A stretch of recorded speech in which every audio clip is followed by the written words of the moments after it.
Okay, Lady Ada, this Hangout is live. What are we doing? Hi, everybody, and welcome to yet another Google Hangouts. Not the last Google Hangouts. We'll have more after this, I'm sure.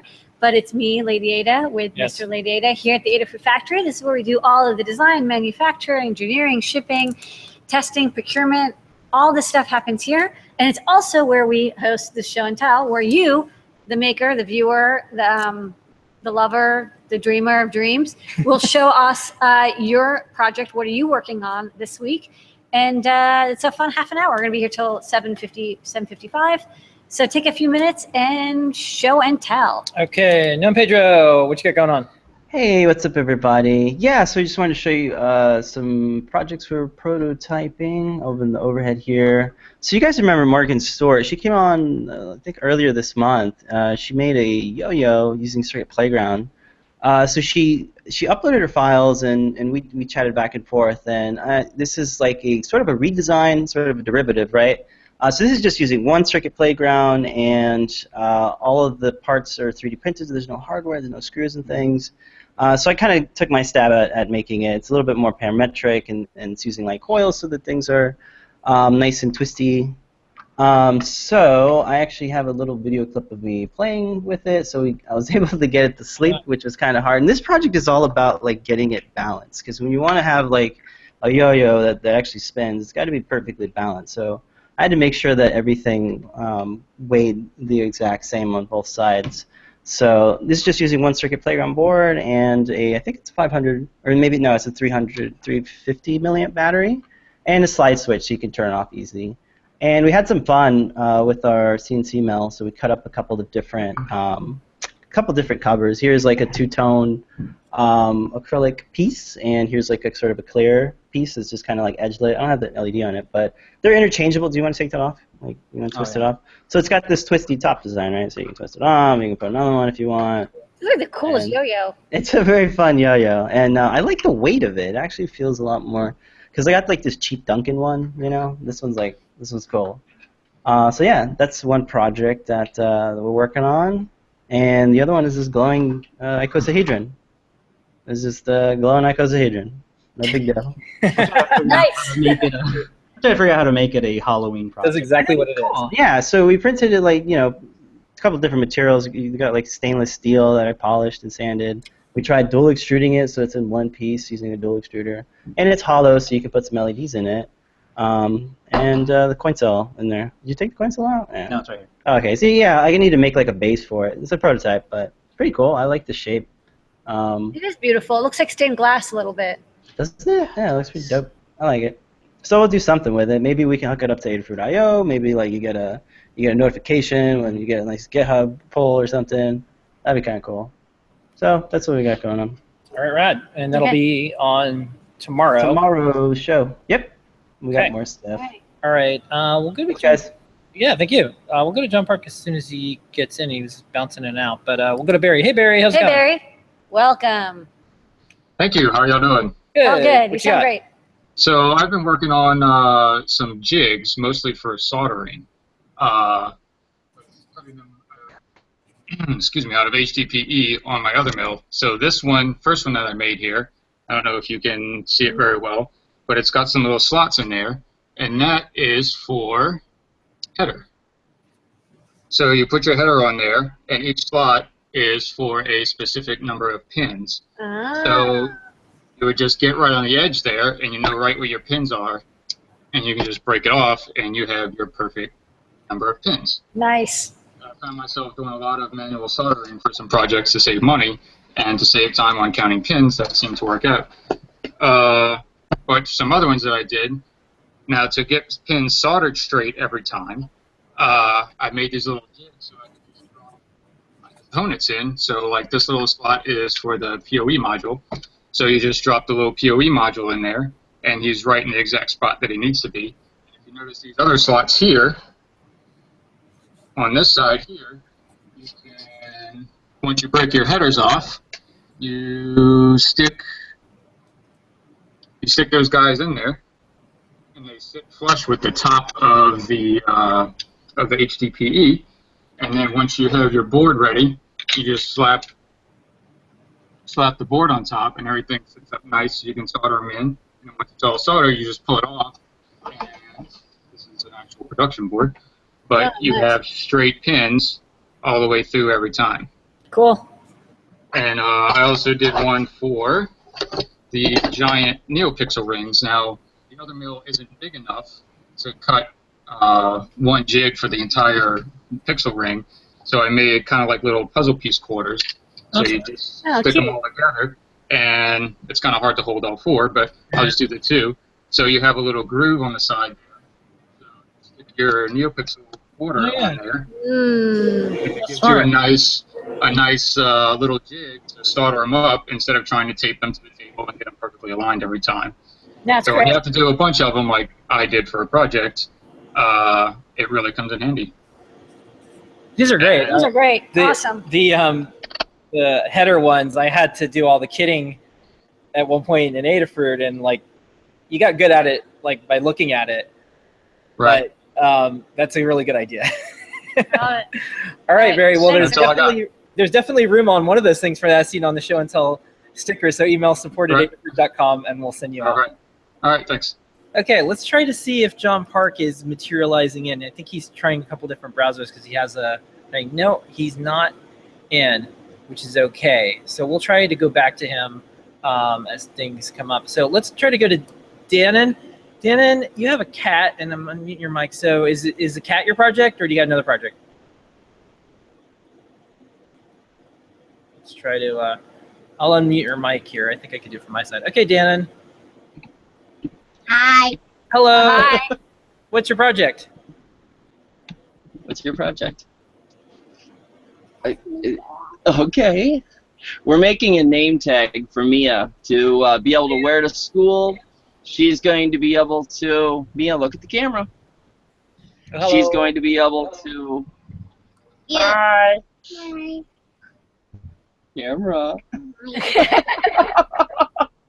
She's shy. It's okay. She's excited. The first time she gets to talk on it. All right, go ahead. So this is the circuit board so far Well, that Daddy made. That's the clip. This is the circuit board right here. And then there's the little LED.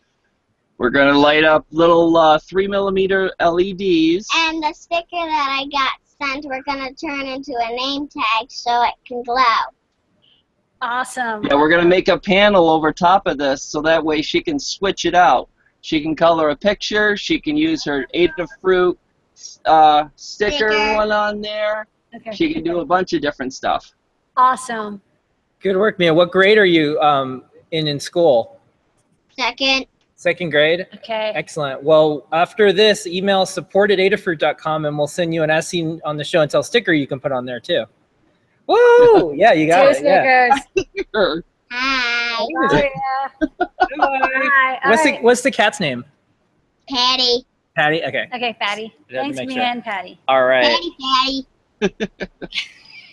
Next up, Zachary. Zachary, show us your project. Hello. Hello. So my project, can you guys hear me? Yeah. Excellent. So this was one that I did. I'm kind of testing out a new way of prototyping printed circuit boards. So it's a little piece of FR4 that's got a pair of CR2032 batteries on it and a little 5-volt regulator and a power switch. And on the other side, there's a AT-Tiny44 that's wired up to a bunch of tiny little LEDs. So it's a little portable dice game. It's just got a little button right here. And when you hold the button down, they all light up, and it's actually cycling through all the possible combinations really fast, and you let it go, and it gives you a I guess, as close to pseudo-random as you could get. So I made this just using a bare piece of double-sided FR4, which I carved with just an ordinary box cutter with a little kind of creatively designed finger rest. But it's worked really well. So I've been able to prototype stuff down to 0.8mm pin pitch with about $10 worth of tools.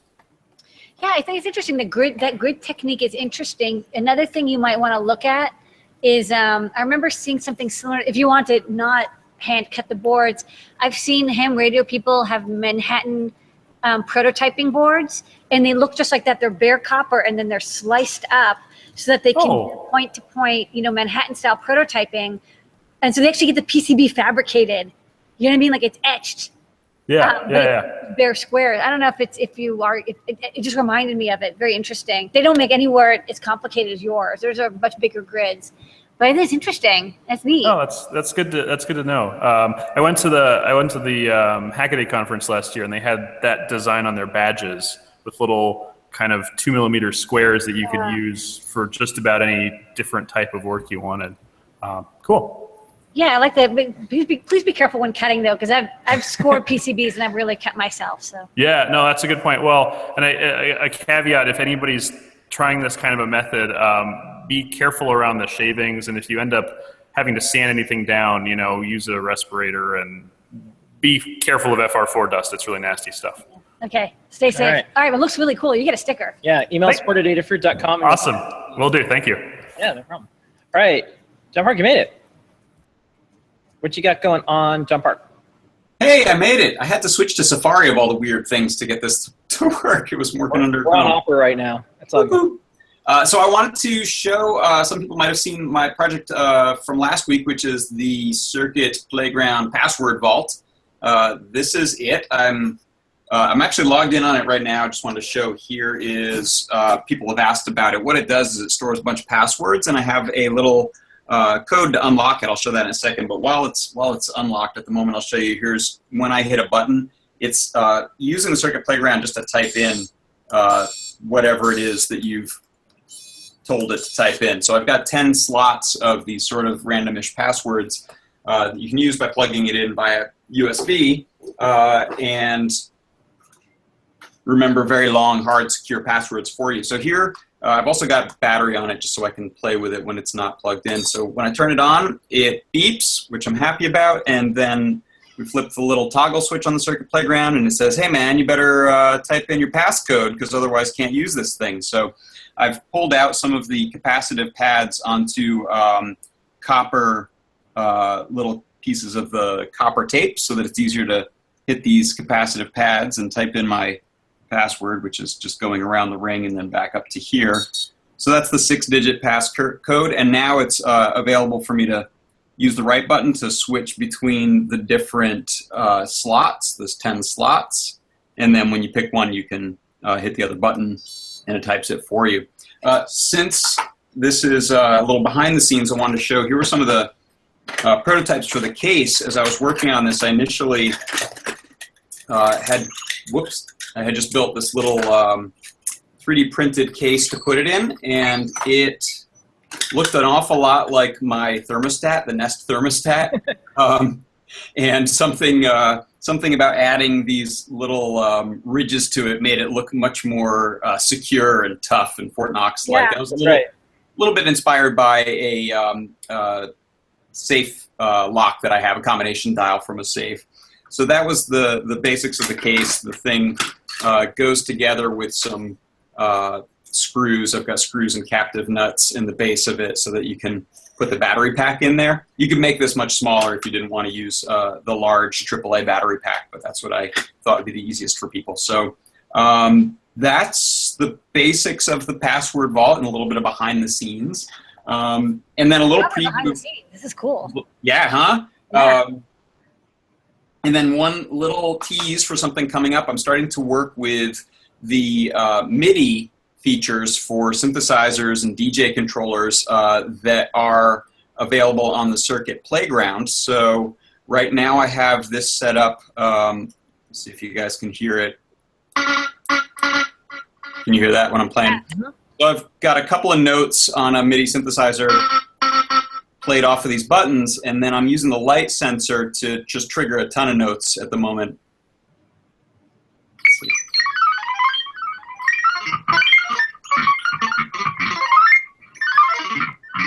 So I'm just remapping the light values to the 0 to 127 note range on the MIDI. So I've got a lot of big plans with this. I think it's going to make for a really neat MIDI controller, and you know, for $20, you could make some crazy like DJ controllers with Circuit Playgrounds. So I'm excited about a future project that I have in the works with that. All right, this was the best episode of Mr. Robot ever. I know. Oh, you hold it up and it goes bleep bleep bleep bleep. All right. Okay. That's right.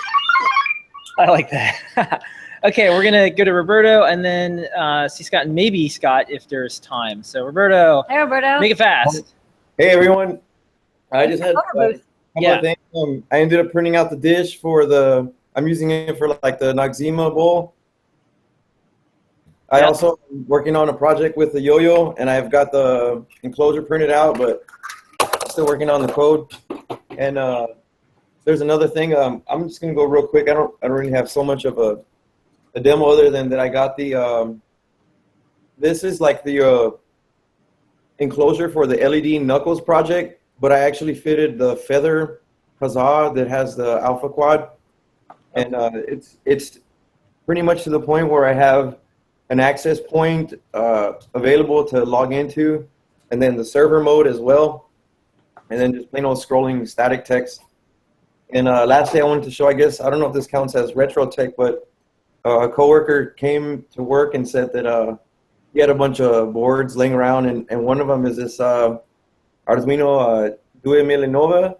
And I thought it was pretty cool because it has the little Italy sign, and this is probably about the oldest board I've gotten my hands on.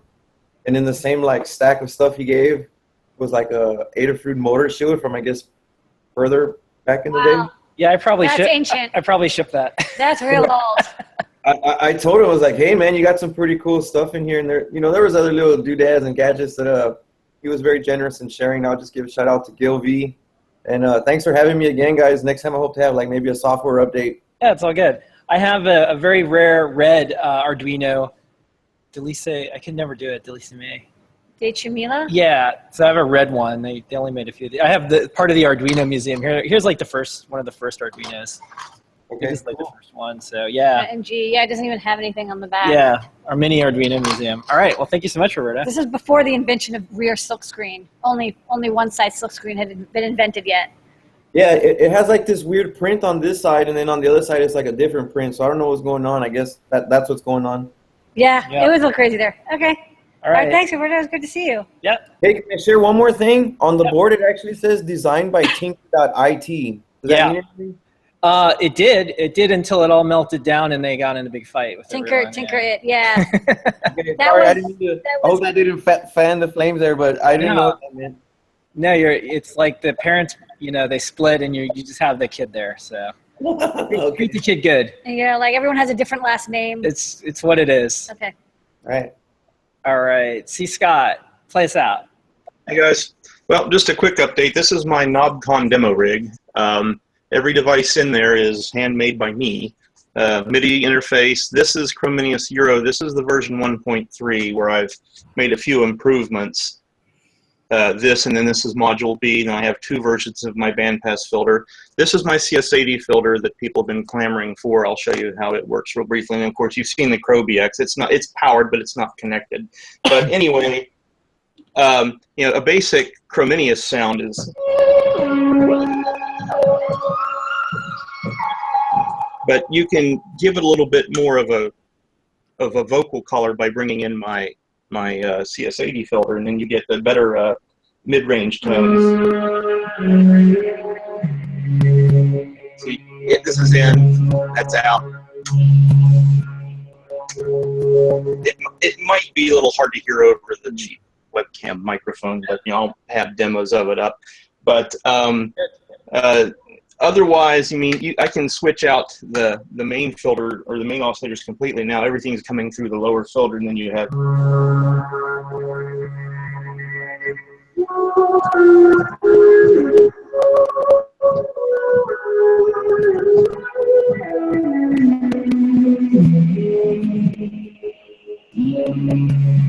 So this is what I'm bringing to KnobCon. I've managed to get my Neodin to make my oscillator boards. So one of the new oscillators is what you're hearing there, and this one I've got to install in a unit I'm delivering this weekend. But that's it. It's been busy, but I've got this thing ready to go. So more awesome. Yay, congratulations. Okay, well, thank you so much, everyone. We're going to go to Ask an Engineer right now. We have to set up all of our new settings because lots of stuff is happening in the streaming world. So thank you, Zachary. Thank you, Roberto. Thank you, Pedro. Thank you, John. Thank you, Mia and Patty. Thank you, Scott. Thank you, Barry. And thank you, Scott. Thank you. Everyone will be here next week. Hangouts will be a little bit different because I think either next week or the week after the way Hangouts works is going to change. But we will find you and you will find us because that's how it works. So see you in a week. I love this. John Park, you're crazy. All right. See you on Ask Engineer in a couple minutes. All right. Bye-bye. Later, everybody. See you soon.